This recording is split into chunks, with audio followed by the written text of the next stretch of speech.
ព័ត៌មានអន្តរជាតិសេដ្ឋវិទូថៃព្រមានពីភាពស្រពេចស្រពេលនៃទស្សនវិស័យសេដ្ឋកិច្ចជុំវិញអត្ថប្រភាពនយោបាយ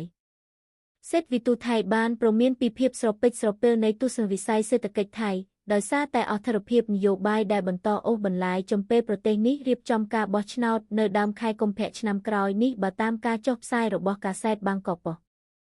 សេដ្ឋវិទូថៃបានព្រមានពីភាពស្រពេចស្រពេលនៃទស្សនវិស័យសេដ្ឋកិច្ចថៃដោយសារតែអត្ថប្រភាពនយោបាយដែលបន្តអូសបន្លាយចំពេលប្រទេសនេះរៀបចំការបោះឆ្នោតនៅដើមខែកុម្ភៈឆ្នាំក្រោយនេះបើតាមការចុះផ្សាយរបស់កាសែតបាងកកប៉ុស្តិ៍សូមចុច Subscribe Channel Telegram កម្ពុជាថ្មីដើម្បីទទួលបានព័ត៌មានថ្មីទាន់ចិត្តការរៀបចំបោះឆ្នោតនោះធ្វើឡើងក្រោយនាយករដ្ឋមន្ត្រីចាំផ្ទះថៃលោកអនុទីន ឆាន វីរៈគុណបានប្រកាសរំលាយសភាកាលពីថ្ងៃទី12ខែធ្នូពោគឺតិចជាងមួយសប្តាហ៍ក្រោយយោធាថៃបើកការឈ្លានពានជាថ្មីប្រឆាំងកម្ពុជាការរំលាយសភាឆ្លុះបញ្ចាំងពីការបន្តព្យុះនយោបាយថៃនឹងធ្វើឡើងត្រឹម3ខែក្រោយលោកអនុទីនឡើងកាន់អំណាចបន្តពីលោកស្រីផៃថងថានស៊ីណាវ៉ាត់ដែលត្រូវតុលាការធម្មនុញ្ញថៃទម្លាក់ចេញពីអំណាចនៅចុងខែសីហាជុំវិញករណីបែបធ្លាយសម្លេងសន្ទនាទូរស័ព្ទជាមួយប្រធានសភាកម្ពុជាសម្ដេចហ៊ុនសែនពាក់ព័ន្ធនឹងបញ្ហាព្រំដែនថៃកម្ពុជាសេដ្ឋវិទូនៅសាកលវិទ្យាល័យ Damaset លោកខៀរ ណានថាឡាំងខែវបាននិយាយថាការបោះឆ្នោតមុនការកំណត់នៅឆ្នាំក្រោយអាចជាប្រភពនៃក្តីសង្ឃឹមសម្រាប់សេដ្ឋកិច្ចថៃឬក៏អាចជាប្រភពនៃភាពកាន់តែសៅម៉ងសម្រាប់ប្រជាជនថៃប្រសិនបើការលំបាកផ្នែកសេដ្ឋកិច្ចនៅតែបន្ត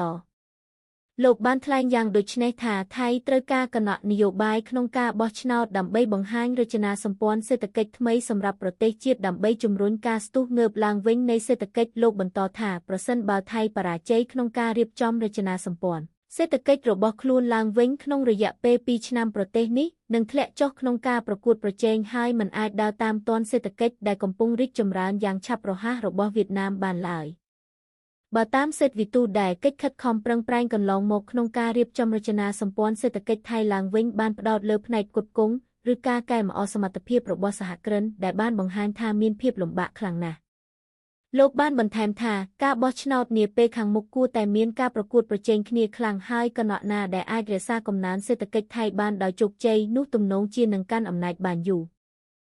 គូបញ្ជាក់ថាភាពយឺតយ៉ាវនៃកំណើនសេដ្ឋកិច្ចបានក្លាយជាបញ្ហាដ៏ធំសម្រាប់រដ្ឋាភិបាលថៃដែលរងនៅអស្ថិរភាពនយោបាយយ៉ាងចាក់ស្រេះអ្នកវិភាគបានលើកឡើងពីឧបសគ្គរចនាសម្ព័ន្ធថាជាបញ្ហាសេដ្ឋកិច្ចធំដែលត្រូវការដោះស្រាយរួមទាំងការពឹងផ្អែកលើវិស័យប្រពៃណីដើម្បីកំណើនផលិតកម្មទាបនិងកំសោយវានុវត្តបំណុលគ្រួសារនិងកង្វះកម្លាំងពលកម្មជំនាញជាដើម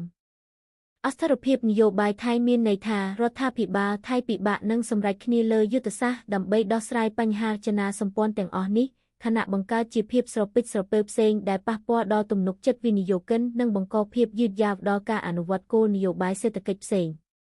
បើតាមក្រុមប្រឹក្សាអភិវឌ្ឍសេដ្ឋកិច្ចនិងសង្គមជាតិថៃ NEST សេដ្ឋកិច្ចថៃបានកើនឡើងត្រឹម1.2នៅត្រីមាសទី3ហើយរំពឹងថានឹងកើនឡើងខ្ពស់បំផុតត្រឹម2នៅឆ្នាំនេះដែលវាបង្ហាញពីនិន្នាការដើរអូសជើងនិងខ្សោយខ្លាំងធៀបនឹងគូប្រជែងសំខាន់ក្នុងតំបន់ជាពិសេសវៀតណាមនិងឥណ្ឌូនេស៊ី